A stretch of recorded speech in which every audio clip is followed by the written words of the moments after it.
Greetings everybody. I wanted to show you my Shires bass trombone. I've been meaning to get a video in like this for a while now, and it's just come up that I should probably get something like this in, as I'm going to have to send this back to the company for repairs, which I'll go over later in the video. But I just sort of wanted to get a video of this. This is what I've been using as basically sort of a daily driver for coming on actually just approaching 2 years now. I've been using this horn specifically for almost 2 years.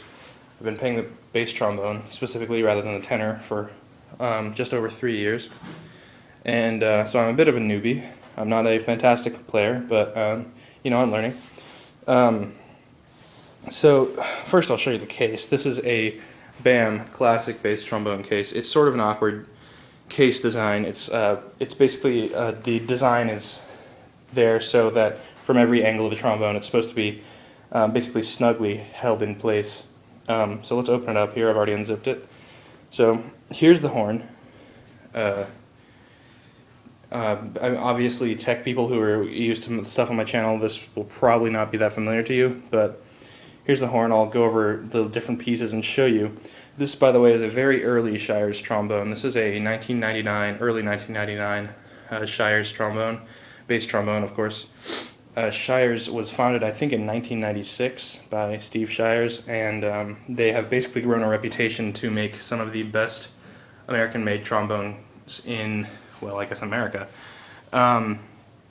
So I'll show you the different parts of this. I don't know how I really want to attack this.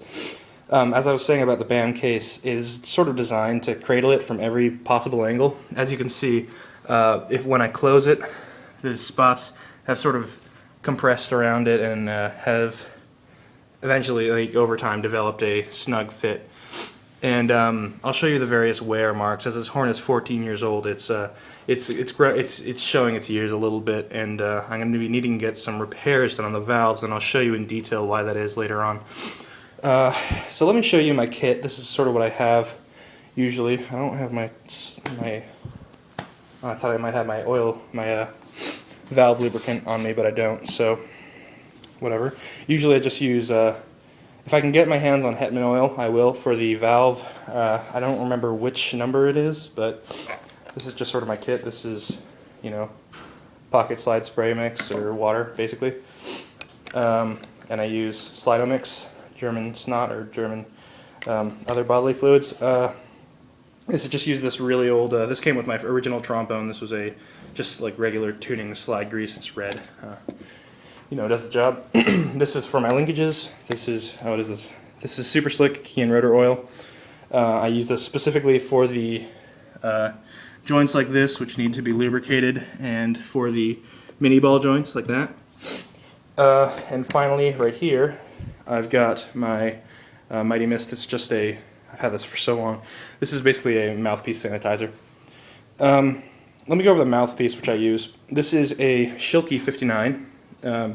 This is a very common and I think it's a fantastic bass trombone mouthpiece. It's just sort of at the range where it's not too big and it's not too small. It's basically perfect, especially for my uses.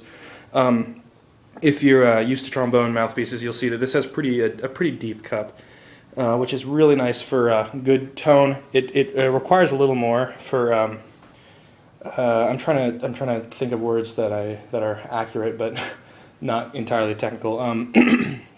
For mid-range stuff like your middle Fs, and in that entire register, it can be a little bit. If you're not used to the mouthpiece, it can be sort of tough to accurately play notes, especially when they're loud. But your embouchure gets used to it pretty quickly, and it's a very good mouthpiece. I'd suggest it to any bass trombonist. 60, from what I've heard, is a little too big, but you know, to each his own. So let me go over the slide real quick. I'll just pull it out here. I would suggest, and also not suggest, the BAM case. I've got a couple complaints about it. I need to be very careful when I'm doing this. So here's the slide. Oh, right. The reason I suggest the BAM case and why I not suggest the BAM case is it is very good for long-distance transportation. It's sort of like a gig bag, but more secure. But the problem with that is every place that's touching it, like for example, all of this foam material is continually touching the bell. So every time you remove it and put it back in, remove it, put it back in, it gets these tiny micro scratches in the lacquer of the horn, which is somewhat unavoidable with a case like this. But you know, it's it's sort of, you know, do you prefer to have a sort of a, you know, those Bach cases which have a lot of open space, and if you leave something in there, it'll bang around and sort of hit the bell and nasty stuff, or you can have a case like this, which is very secure. So it's sort of a trade-off. Here's the slide.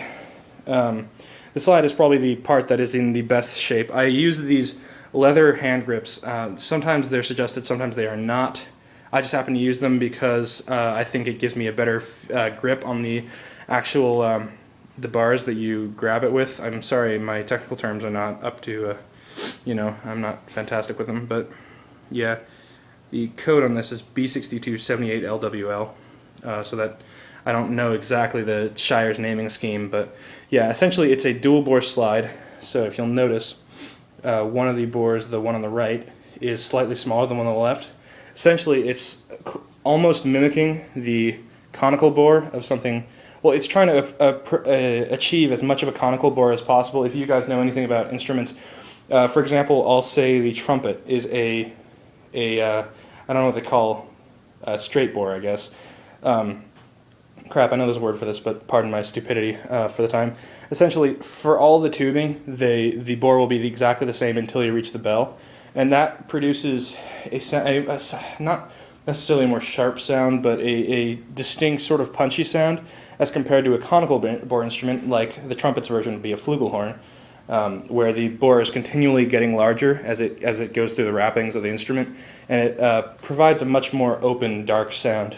And this is sort of what this slide type was designed to do, though it's interesting, as the guy who I originally purchased this horn from, a local Seattle-based trombonist, also ordered this instrument with a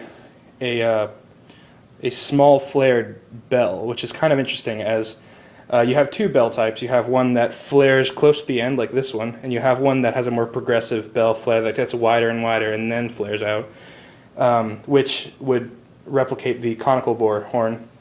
This one is more of a sort of sackbut style trombone bell, which is kind of an interesting combination. If you're going to have, it's almost like they're canceling each other out. You have a bore that's supposed to sound more like a trombone, and a slide that's supposed to sound more like a tuba, or, you know, cymbaso or something like that. So kind of an interesting combination from the original purchaser. All Shires trombones, for the most part, are actually just all of them are customizable. So you pick which part you want to go with which. So you could say, like, I want a lightweight slide. Oh yes, this slide is also lightweight. You can't see it because I have these things on there, but actually yes you can, never mind, I'm going crazy. So these are lightweight because the layer, the extra layer, is not long. Usually these will be down to here, a little bit longer, and they just generally shave weight off the slide, which is kind of nice, and sometimes it's a little, you know, unnecessary. I still haven't gone over the rest of the slide. It's in very good condition for the age. There's a bit of wear on the hand grips, but you know, that's sort of to be expected. A little bit of wear on the spit valve. I've had this worked on. It's been fixed recently. I've still got the rubber nib on there, but I never rest it on its point. Like while you're sitting there, you should never put a bass trombone on its slide end, as it will over time warp the slide, and that's not good. So I will remove the bell section, but I'm actually going to pause the video because this case will fall back and make a mess. So I'll be right back. Alright, so here we have the bell section, and this is sort of where a lot of the wear has ended up. Unfortunately, with bass trombones, you have a lot of mechanical parts, such as these Thayer valves are worn, and I will remove them from their casings and show you what I mean later in the video. But this instrument is sort of showing its age. You can see on the triggers, there's a lot of wear from the original lacquer, right where your finger parts are. But in general, you know, this horn has been pretty well taken care of over the years. Beautiful bell engraving, look at this. So it's hard to see with a camera, but very intricate, all done by hand. Pretty sure Shires is still doing this nowadays on their horns. As I did say, this is made in 1999, so kind of an older Shires horn, but yeah. Small lacquer imperfections on the bell, which is, as I said, from the band case. I'm pretty sure. I don't know how I could have put these in there. I never touch the bell unless I'm resting it on my knee, which is this surface right here, which is touching my knee. Let's go over some of the smaller details. There is small amounts of corrosion on just about everything. As you can see right here, it's sort of hard to see, but that's sort of a rough spot. There's just sort of trying to get the thing to focus, but it's not. Little bits of corrosion everywhere. This is commonplace to have lots of wear. The lacquer is completely gone because, you know, this part sort of spins and locks it onto the lower slide. Joints are sort of rusting a little bit right around there. I mentioned this was going to be repaired later soon, I guess. Part of the problem is these old aluminum Thayer patented valves. Shires used to use OE Thayer patented valves. You can't see it, but right there it says OE Thayer, USA patent. What is it? 4,488,002, which is the patent for the original Thayer valves. Nowadays, many companies are actually just making their own Thayer valves, or their Thayer style valves. They're actually called axial flow valves. If you're new to trombones or you just don't know anything about trombones, essentially the common style of valve is a rotor valve, a rotary valve, which is a simple circular thing which would go approximately where this is. And the problem with bass trombonists and many tenor trombones is that when the valve is engaged, the airflow turns basically 180 degrees, like this, and then has to go through the entire valve tubing for that valve, or for the I guess, you know, section of valve where it will be adjusting the pitch of the instrument, and then it will be bent another 180 degrees to go out through the rest of the bell. And if you're using a double trigger, like if you're trying to get a D in first position, that adds a heck of a lot to the resistance of your playing experience. So the idea behind Thayer valves is the air is never bent, or as I said, it went 180 degrees when it was using a rotary valve. It never goes more than 30 degrees every time it hits a valve section. So for example, if you engage the F valve, which is this one on the bottom, as you can see it moves that one there, the air path is, I need to sort of think this out because they're not easy to tell. But okay, so the air will go up through here, will be diverted from the main tube like this, up through here, around there, and then back up through the thing. It's a very interesting valve concept, and these are brought around in the mid-70s by Orled Thayer, which is pretty cool. Problem with these is they are a little over-designed, which leads to their general demise and death after, say, 14 years, like this trombone is. And I will try to show you. Let me find a bad spot on. It's very hard to pick up on a camera, but essentially there's tiny little. I won't be able. I was hoping to be able to show you on the microphone of the camera, but that looks like it's going to be impossible. But essentially, there's small points where you try to actuate the valve, and it sort of like that. I'm of course doing my professional sound effects with my mouth, just sort of showing you. Yeah, like right there, it catches a little bit, and sometimes it catches in the engaged position, and it's just generally not good. That's one of the problems with the Thayer valve. There are many other types of reduced resistance valves, such as the Hagman valve, and I think the Thayer, or the Shires equivalent is the I cannot remember what they call them. True bore valve, something like that.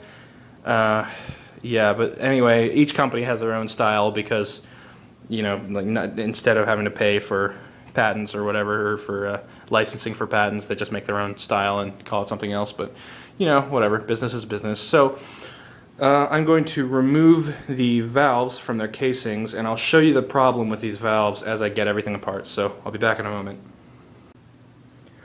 One thing that's really great about these customizable segmented horns is that you can basically swap out any part with any other part. Say if you wanted a, as I said, a more conical bore style bell, you can purchase one if you want. I don't remember the price; it's around $2,000, I think, for a new bell, and you can simply just attach it to your current valve section like that, and reattach the tuning slides, and you're happy, and you've got a nice fully conical bore style bass trombone, which is nice if you can get the money for it. But yeah, what's cool about these segmented valve sections, for most Thayer valves, they're designed that you can take them apart completely and clean them. So that's what I'm planning on doing here.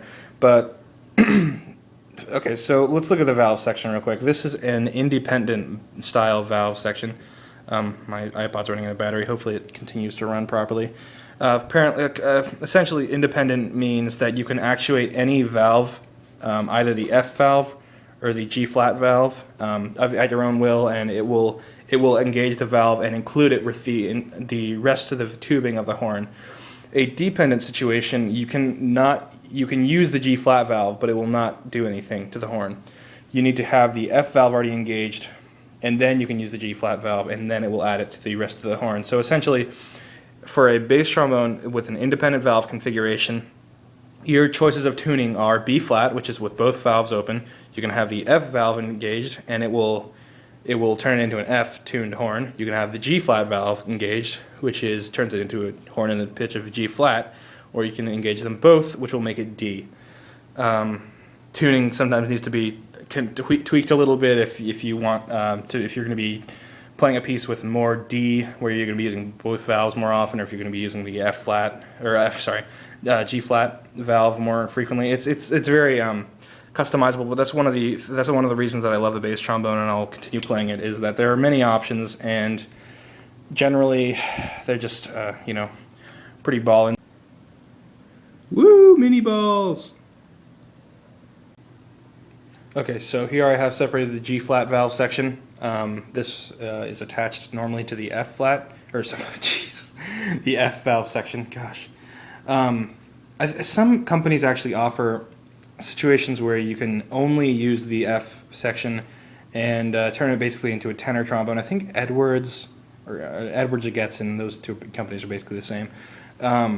Offer like little attachments where you can just use the F section and turn it into a tenor trombone with a single Thayer attachment, which is a thing if you want it. But I'm going to continue to take apart the rest of this G flat valve section. I'm not going to do the F; it's just unnecessary. I'm just trying to show you exactly what's going on here, and I will be back once I have this apart.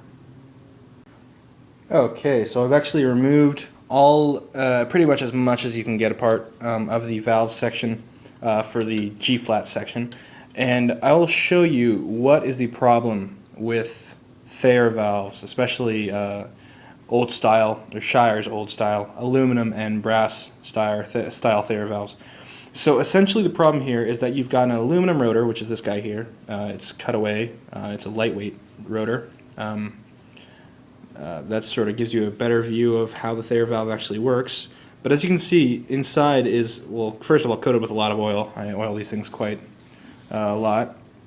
And also, you'll notice that it's just generally very wet in there. Now, the thing about aluminum and brass is that they're very different metals. So essentially, it creates basically a battery inside your valve section. So I can't remember which one does which, but essentially ions are removed from one metal and brought into the other. And essentially, I think the aluminum just begins to generally deteriorate. And here we've got the very light aluminum Thayer valves. Nowadays, they're making them with, I don't remember the inner metal, but they're plating them with nickel, which apparently helps the lifespan of these things. There you've got the inner plate. Everything's very smooth. You can actually see the mark of where it uses. There's two positions, right? So you've got, I'll just stick that on there. So let me think. Right, normally it's like this. Oh wait, yeah, like this. So see that little circular mark on the back plate?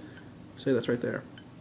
So normally it's acting like this. The air comes from the slide section in through, this is the G flat, so I think, yeah, in through the bottom.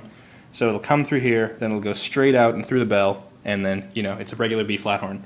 But if you engage this, so those two are lined up like that, so you can see it's sort of matched up with that. Then it passes air through the G flat valve section, so it goes from there in through this pipe. Just pretend that those two are connected. Goes through this pipe, goes through the tuning slide, through this bottom valve section, and then it gets ejected through the bell. Very interesting design. Sort of flawed in several ways, but you know, brilliant just generally. So yeah, the problem with this is this valve section is 14 years old, and it's had plenty of time to sit there with spit and, you know, oil and stuff, and just basically get a bunch of corrosion. You can actually see some slightly. The camera's not terribly good, but you can see some right there on the bottom. I'm trying to point at it, but it's not working. Right there. And you know, it just generally gets little buildups